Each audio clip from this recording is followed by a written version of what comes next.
황금 같은 100세 시대를 위해 3분으로 요약된 영양제와 건강 상식을 알려드리는 영양제 백서입니다.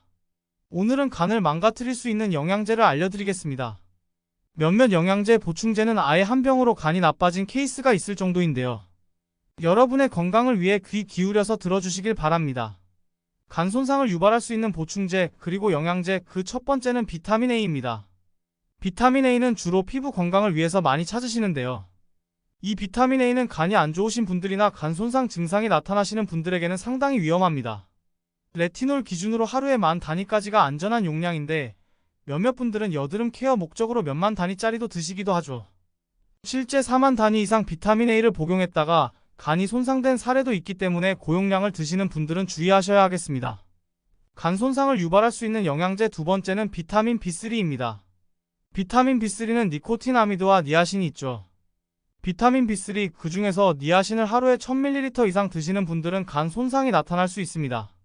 니아신, 비타민 B3 같은 경우도 일반적으로는 그렇게 과도하게 섭취하시진 않지만 고지혈증 개선 목적으로 드시는 분들은 2000ml, 4000ml까지 드시거든요. 간 손상을 유발할 수 있는 영양제 세 번째는 녹차 추출물입니다. 녹차에 함유된 카테킨은 사실 일반적으로는 오히려 간 수치를 낮추는 효능이 있습니다. 그런데 아이러니하게도 일정 용량 이상을 먹으면 간 수치가 급증하게 되는데요. 간이 안 좋으신 분들은 녹차 추출물 섭취를 자제하고 하루에 400ml 이하로 드시는 것을 추천드립니다. 보통 카테킨 알약이 한 알에 200ml가 들어있다고 가정할 경우 하루에 2알 이하로 드시면 괜찮은 정도입니다. 간 손상을 유발할 수 있는 영양제 네 번째는 노니입니다. 노니는 간 손상 문제에 크게 주의가 필요한 식품입니다. 2주 동안 노니 한 병을 마시고 급성 간 손상이 온 환자분 케이스를 미루어 봤을 때 먹자마자 간에 부담을 줄 수 있다고 추측이 되고 있죠.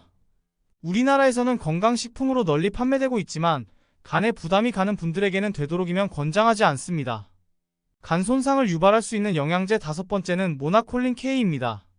모나콜린 K는 홍국이라고 불리는 빨간 쌀에서 추출한 성분으로 스타틴 계열의 고지혈증 약과 비슷하다고 보시면 되는데요. 고지혈증 약 자체가 간 수치를 높이는 만큼 모나콜린 K도 간에 부담을 줄 수 있기 때문에 섭취에 주의를 하셔야 합니다. 간 손상을 유발할 수 있는 영양제 여섯 번째는 가르시니아입니다. 가르시니아는 일반적인 영양제 형태로는 한 알에 500ml를 섭취하실 수 있는데 하루 1000ml 이상 섭취하게 되면 간에 부담을 줄 수 있습니다.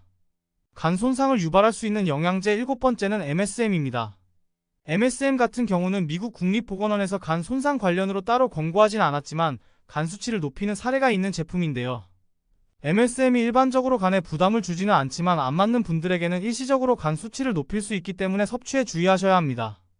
간 손상을 유발할 수 있는 영양제 여덟 번째는 종합비타민입니다. 종합비타민이 왜 간을 망가뜨리는지 의아하실 수도 있을 것 같은데요. 종합비타민에 이런 부작용이 있는 이유는 비타민뿐 아니라 천연물질이나 과일 성분이 들어있기 때문입니다.